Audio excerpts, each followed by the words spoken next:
유인촌 문화체육관광부 장관은 내년 생활체육 예산 중 일부인 416억 원을 대한체육회를 거치지 않고 지방자치단체를 통해 직접 집행하는 것에 대해 체육보다 다른 것을 하게 되면 관심 밖으로 밀려난다고 말했습니다. 파리올림픽에서 드러난 체육회의 낡은 관행을 근절하겠다는 것입니다. 축구협회가 최근 스폰서 파트너인 하나은행에서 600억 원대 마이너스 통장을 개설한 것에 대해서는 협회 관계자 징계 요구 등을 거론했습니다. 유 장관은 원래 문체부 승인을 받아야 하는데 그렇게 안 한 것 자체가 위반이라며 절차상 문제 등을 따져 관계자 징계를 요구하고 다른 조치도 할 수 있는지 검토하고 있다고 밝혔습니다. 정몽규 취임 후 보조금은 11년간 3배 늘었습니다. 정부 보조금은 연간 최소 110억 원 수준이며 스포츠 토토 등 복표 수익 연간 200억 원이 지원되고 있습니다. 주요국 정부 보조금 없거나 의존도 낮으며 피파 랭킹 20위권 국가들은 70% 이상이 협회장은 전문 경영인이 하고 있고 이외 축구인 등이 하고 있습니다. 우리나라처럼 재벌 총수가 회장인 곳은 단 한 곳도 없습니다. 대한축구협회에 연간 약 300억 원의 국가재정이 투입되면서 수익에서 정부 의존도가 약 30%에 달하는 것으로 나타나며 충격에 빠졌습니다. 사실상 정부 재원이 아니면 운영이 어려운 셈입니다. 미국과 일본 등 주요국은 국가보조금 의존도가 낮은 가운데 축협의 재정 자립을 촉구하는 목소리가 나오고 있습니다. 18일 한경닷컴이 축협의 손익계산서를 분석한 결과 지난 2013년 이후 보조금과 복표 수익을 제외하면 연 평균 300억 원 적자를 기록하고 있습니다. 축협의 손익계산서는 정부 재정 비중이 상당한 보조금과 스포츠 토토 등으로 알려진 복표 수익을 포함해 계산하면 재정 상황이 좋아지는 것처럼 보입니다. 복표 수익은 국민체육진흥공단이 국민체육진흥기금 조성을 위해 운영하는 국가정책 사업에서 발생하기 때문에 정부 재원을 배분하는 세금의 성격을 가지는데요. 축협의 당기순이익은 최근 5년간 코로나 팬데믹으로 입장료 수익 등이 없어 38억 원의 적자를 기록한 2020년을 제외하곤 늘어나는 듯한 모습입니다. 2020년까지만 해도 보조금과 복표 수익은 연간 300억 원이었는데 2022년부터는 500억 원 안팎으로 급증했습니다. 이렇게 지난 11년간 축협이 쓴 보조금은 총 1,809억 원, 복표 수익은 총 2,058억 원으로 총합 3,867억 원에 육박한다는 사실이 알려지자 축구팬들부터 국민들까지 분노가 들끓고 있습니다. 최고의 황금 세대를 가지고 제대로 일처리도 못하면서 정부 지원금이 무려 3,000억 원이 넘는 소식에 다들 뒷목을 잡고 쓰러지기 일보 직전입니다.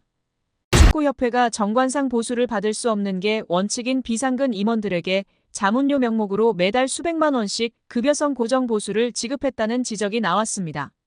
보수를 받은 임원들 중에는 국가대표 출신 최영일, 장회룡, 하석주, 이동국, 이영표, 이천수, 김병지 등을 비롯 축구 해설가 한준희 씨가 포함됐습니다.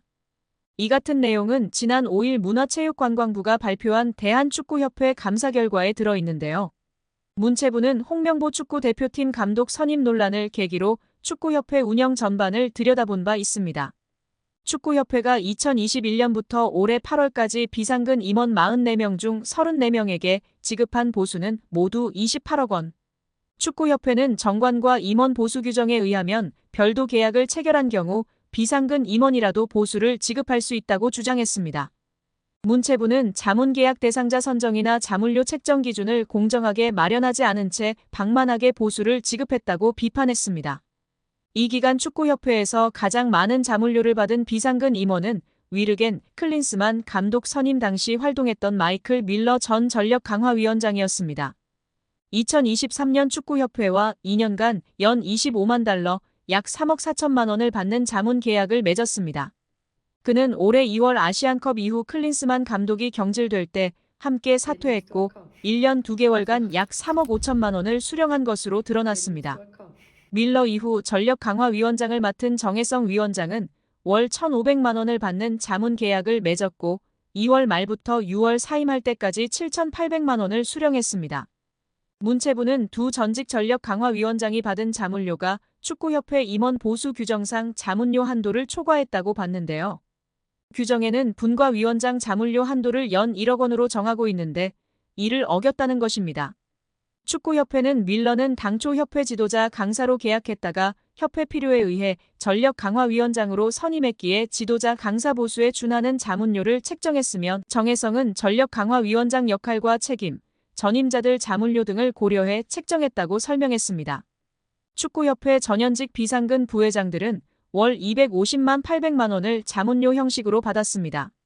가장 많은 금액을 받은 이는 1998 프랑스 월드컵 국가대표 출신 최영일 부회장인데요. 그는 2021부터 2022년엔 월 600만 원씩, 지난해와 올해엔 월 800만 원씩 받아 올해 8월까지 2억 9,600만 원 넘는 돈을 지급받았습니다.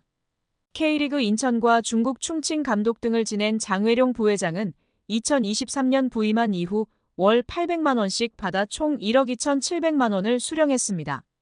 함께 부임한 국가대표 출신 하석주 부회장과 축구 해설가 한준희 부회장은 각각 월 600만 원씩 총 9,560만 원을 받았습니다. 김병지 현 강원FC 대표이사는 2021년부터 2023년 1월 강원에 부임하기 전까지 비상근 부회장으로서 월 600만 원씩 총 1억 4,400만 원을 받았습니다. 홍명보 감독 선임을 둘러싸고 축구협회를 향해 공개적으로 비판 목소리를 냈던 이동국, 이영표, 이천수 등도 과거 협회에서 자문료를 받은 것으로 나타났습니다. 이동국은 김병지 후임으로, 이영표는 정몽규 회장 부임 때부터 부회장을 맡았습니다. 이 둘은 2023년에 월 500만 원을 받는 자문 계약을 맺었으나 그해 4월 승부 조작 등 비위 행위자 기습 사면 시도에 대한 책임으로 축구협회 임원진이 전원 사퇴할 때 함께 물러나 각각 1,100만 원씩 받았습니다. 이천수는 2021년 2월부터 2022년 12월까지 축구협회 사회공헌위원장을 맡으며 월 250만 원씩 총 6천여만 원을 수령했습니다. 한국 축구에서 학명으로 가장 두드러진 인물이 바로 지금 이 시끄러운 와중에 축구 대표팀 감독을 맡은 홍명보 감독입니다. 박종환 감독이 대표팀을 이끌던 1995년 한국팀은 코리아컵 준결승전에서 예선에서 쉽게 승리했던 잠비아에 패했습니다. 그런데 이 경기 전날 박 감독의 억압적이고 비인격적 훈련에 불만을 품고 있던 홍명보, 황선홍 등 주전 선수들이 경기 전날 술집에서 대취할 정도로 술을 마신 사실이 언론에 보도가 돼 난리가 났습니다. 그래서 홍명보 선수 등은 징계 위기에 처했는데 이들은 그 제보자로 박 감독을 꼽았고 언젠가 안갚음하리라 맹세했다고 합니다. 다음해 아시안컵 8강대 이란전에서 한국은 6대2로 참패하였습니다. 유례를 찾기 힘든 처참한 패배입니다. 특히 전반에 2대1로 앞서고 있었는데 휴식 시간 라커룸에서 무슨 일이 있었는지 후반에만 연속으로 5골을 먹은 것입니다. 당사자들은 부인하지만 이 사건은 축구계뿐 아니라 축구팬들도 의혹을 거두지 않고 있습니다. 박 감독은 결국 감독에서 물러났고 당시를 회상하며 자살까지도 생각했을 만큼 개인적으로도 충격이 컸다고 했습니다.